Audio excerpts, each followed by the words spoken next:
Bébête, Braizata. Bonjour à tous chers amis.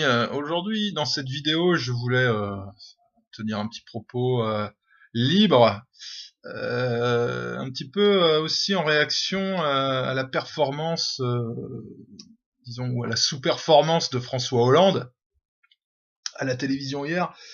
Alors en fait j'ai évidemment pas regardé cette prestation, mais disons qu'il y a un propos qu'il a tenu qui me paraît révélateur d'un problème beaucoup plus large.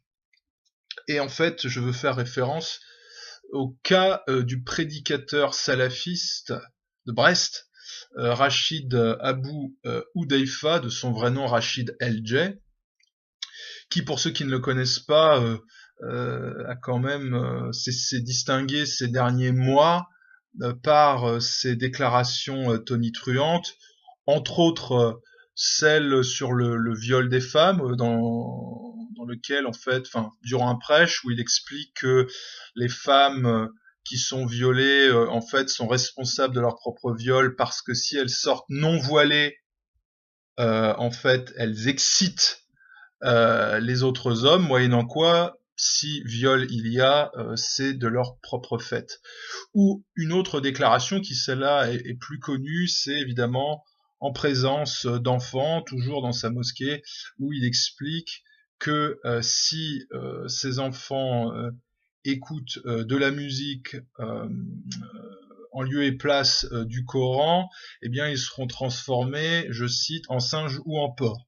Donc un individu connu comme le loup blanc, si je puis m'exprimer ainsi, qui est lié aux frères musulmans puisqu'il est un compagnon de route de l'UOIF, UOIF qui elle-même a son rond de serviette au ministère de l'Intérieur, l'UOIF qui est dirigé par Ammar Lasfar, un individu particulièrement sournois et pervers, qui officie depuis la région lilloise, si je ne m'abuse.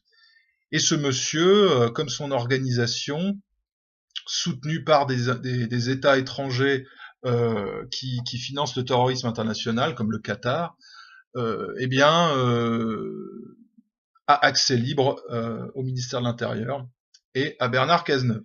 Et on a eu un François Hollande qui a tenu en public, enfin devant les journalistes de France 2 et devant évidemment le public français, hein, des propos hallucinants, parce qu'il a dit en gros que la mosquée Sunna de Brest était fermée à présent, et que l'intéressé était sous le coup, donc le prédicateur était sous le coup d'une procédure judiciaire. Alors il n'en est absolument rien.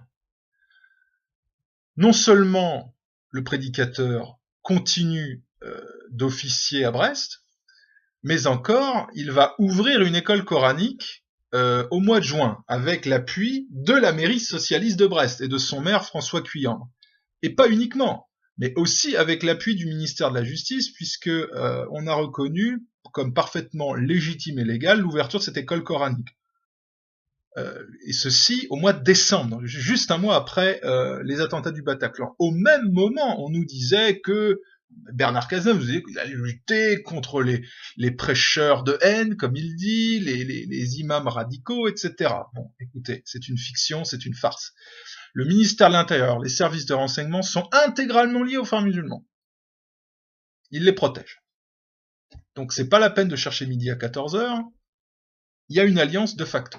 Le problème, c'est qu'on a un François Hollande, un chef de l'État, apparemment, qui ne connaît rien. Moi, je mets ça sur le compte de l'ignorance plus que de la volonté de nuire. Je pense que sur certains sujets, il est nuisible intentionnellement, mais je crois que sur ce dossier bien précis, c'est vraiment de l'ignorance, voire du m'en-foutisme. Et on a quelqu'un qui n'est pas renseigné. Alors, pourquoi je voulais commencer cette vidéo en parlant de ça? Parce que quand vous avez un chef de l'État qui, me semble-t-il, est la personne la mieux informée de l'Hexagone, normalement, qui vous dit une énormité de cet ordre, alors même que son ministre de la police est lié à l'individu dont il dénonce les propos, dont il dit que la mosquée a été close, vous avez un problème politique majeur. Alors, je veux aller plus loin parce que j'aime bien me projeter dans le futur, parce que ça me semble annoncer la suite en quelque sorte. Vous avez des élites politiques qui sont à la fois corrompues, lâches, ignorantes, et qui ne peuvent pas prendre les décisions qui s'imposent. Donc déjà, ça c'est clair. Donc le processus en question, faute d'avoir des élites qui soient courageuses, qui comprennent les enjeux et qui veuillent prendre des mesures adéquates, eh bien, la situation va se poursuivre sur, je veux dire, sur la lancée que l'on connaît déjà. Alors, si vous intéressez à ce qui se passe au Moyen-Orient, si vous intéressez à ce qui se passe en Afrique du Nord, même jusqu'au Pakistan ou en Afghanistan, vous avez, malgré la différence entre ces diverses sociétés, parce que je le répète, je caricature pas, il est évident que la société marocaine n'est pas la société égyptienne, qui elle-même n'est pas la société iranienne, qui elle-même n'est pas la société pakistanaise ou indonésienne. On est d'accord. Mais il y a des traits communs. Et le radicalisme musulman, aujourd'hui, est en train de s'emparer de pays entiers, qui sont en fait des pays qui s'effondrent sur eux-mêmes. Le fait central aujourd'hui, c'est que le monde musulman est en échec et qu'il est en train de s'effondrer sur lui-même. J'ai fait des vidéos là-dessus, je vous invite à les regarder. Donc il est en train de s'effondrer. Donc il y a une dynamique, j'allais dire, une dynamique autodestructrice, et vous avez une libération du radicalisme musulman contemporain. Je vous rappelle que le djihadisme, à proprement parler, si l'on veut, il est apparu en Afghanistan en 79. Alors je vais pas parler des sponsors, parce qu'évidemment il y avait la CIA, il y avait surtout l'Arabie Saoudite, etc., pour des questions géopolitiques par rapport à l'Union soviétique, mais c'est pas important. C'est apparu en 79. Bon. 30 ans plus tard, 35 ans plus tard, c'est partout. C'est au Pakistan, c'est toujours en Afghanistan, c'est en Irak, c'est au Yémen, c'est en Syrie, c'est en Afrique du Nord, en Libye, c'est dans le Sinaï, en Égypte, c'est en Algérie, c'est au Mali, c'est au Nigeria, c'est en Somalie, c'est partout. Partout, vous avez des groupes djihadistes maintenant. Donc, il y a cette dynamique qui est aujourd'hui très avancée. Et vous allez suivre ma pensée. On a l'exemple d'une société qui, comment dirais-je, a connu une transition démographique cataclysmique, c'est le Liban. Qu'est-ce qui s'est passé au Liban à partir des années 70 ? Le Liban, c'était un pays qui était à majorité chrétienne, très prospère, arabe, de culture, dans un environnement musulman. Les pays avoisinants étaient musulmans, plus Israël au sud. Bon. Et puis, vous allez voir, il y a des similitudes. Les dirigeants libanais se sont dit, à la faveur des crises à répétition qu'il y avait par rapport à la Palestine et tout ça, ils se sont dit, on va accueillir les réfugiés palestiniens. Par solidarité arabe, etc. Bon, alors ils ont accueilli. Voilà. Mais ce qu'ils n'ont pas compris, et ce qu'ils ont compris plus tard, notamment ensuite avec la montée en puissance des chiites, du Hezbollah notamment, et des Syriens, c'est que ces gens qu'ils ont fait venir, qu'ils ont accueillis à bras ouverts, mais ils les détestaient profondément. Et ils se sont retrouvés avec une guerre civile dans les années 70, quand la balance démographique a commencé à mettre en difficulté les chrétiens dans ce pays. Et on parle de gens qui sont de la même souche raciale. C'est important à comprendre ça. Vous avez des Arabes. Donc il faut toujours regarder ce qui s'est passé ailleurs, parce qu'on a des cas concrets. Il ne faut pas raisonner, il ne faut pas prêter aux autres, donc aux Arabes notamment, ou aux Maghrébins, ou aux Africains, etc. Il ne faut pas leur prêter des conceptions ou des visions du monde qui sont les nôtres. Et vraiment, dans le cas libanais, on a un exemple concret. C'est des gens qui partagent grosso modo la même culture, sont à peu près de la même région, simplement distingués par la religion. Je dis simplement entre guillemets. Et en fait, on a vu que ça n'a pas fonctionné. Aujourd'hui, le Liban, c'est quoi? Le Liban, il n'y a plus d'État au Liban. Vous avez simplement des groupes politico-religieux et une espèce d'équilibre de la terreur. Et vous avez des États étrangers ou des puissances étrangères qui se mêlent des affaires du Liban. Si bien que le Liban n'est plus souverain en réalité.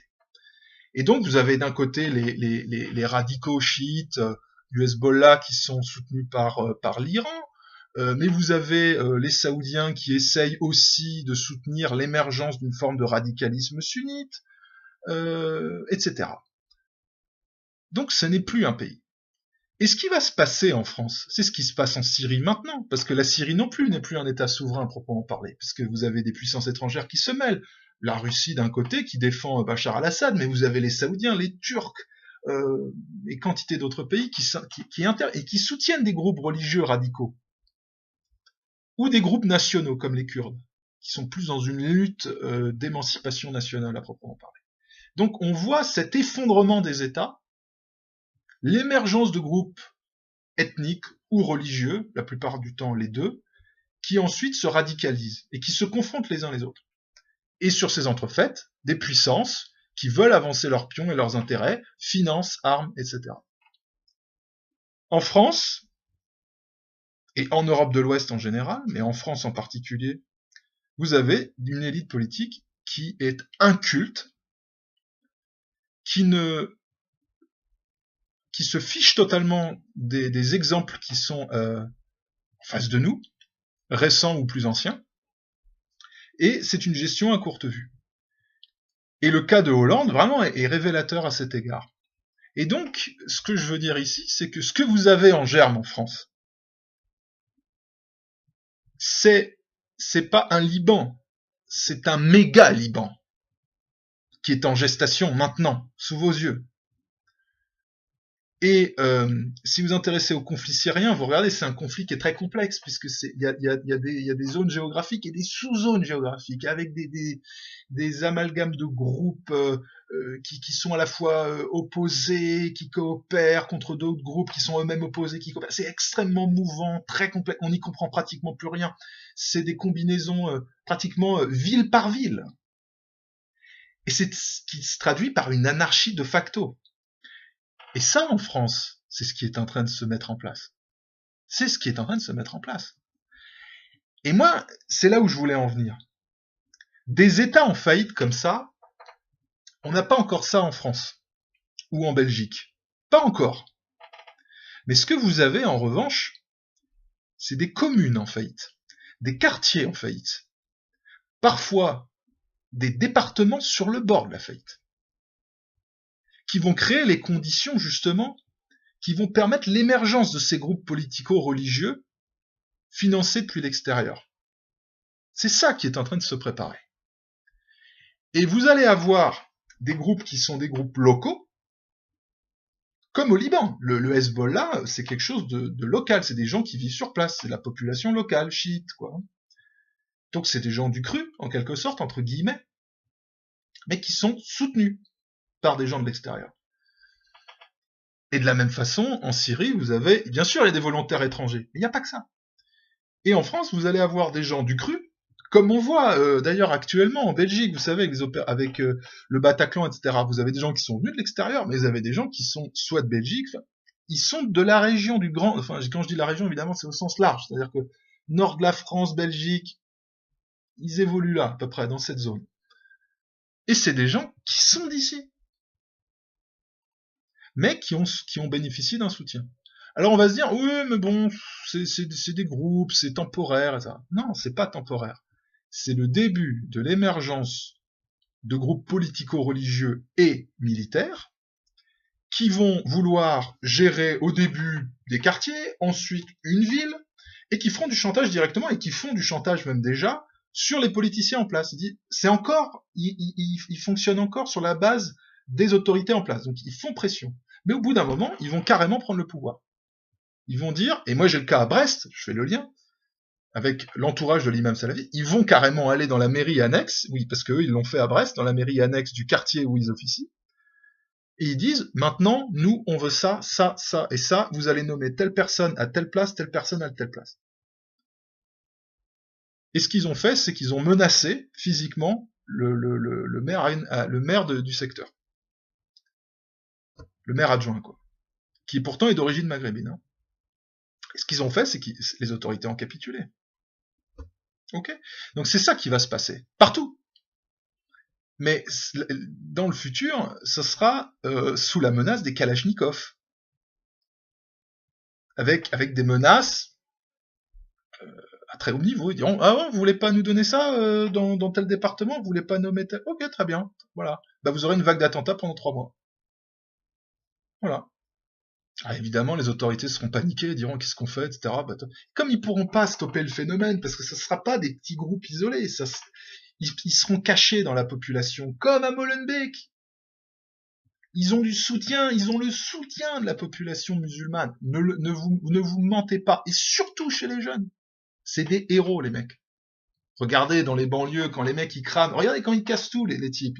Quand ils en alpaguent un ou deux, c'est des héros, les mecs ils exultent et tout. Peu importe, ils sont dans une dynamique d'autodestruction, les types. Donc, ça sera des héros, et diront, bah voilà, ils ont interpellé tel groupe, etc. Ils vont le mettre en prison, il sera à Fleury, et comme vous avez à Fleury, enfin je sais pas dans quel groupe, peut-être qu'ils les mettront à part, je ne sais. Mais c'est ça qui va se passer.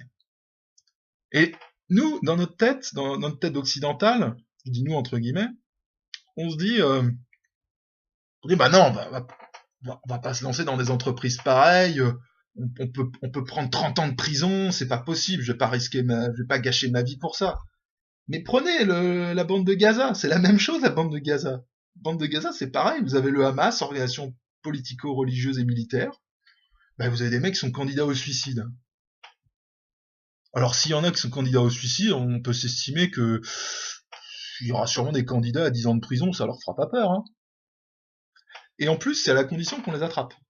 Et comme pour les attraper, il faudra se rendre dans les quartiers qui auront été militarisés entre-temps, ça coûtera tellement cher humainement que les autorités réfléchiront à 2 fois. C'est pour ça que vous voyez même les Israéliens, ils attrapent pas tous les dirigeants du Hamas parce qu'ils se disent mais on en prend un, mais il faut aller chercher un autre derrière. Eux, ils s'arrêtent à la menace militaire la plus immédiate. Mais c'est pour ça que les types font ce qu'ils veulent à Gaza, alors que c'est un petit territoire qui peut être, qui est en permanence surveillé, mais ils ne peuvent pas attraper tous les types. Et voilà ce qui est en train de se mettre en place. Dans l'indifférence la plus totale, avec un déni des autorités le plus absolu, parce que dans ce système où on se trouve, il faut gagner la prochaine élection, et comme on vote à peu près tous les ans, bah voilà, faut pas faire de vagues. Donc, comme je le dis, et en forme de conclusion, on a en face de nous un futur Liban, mais un méga Liban.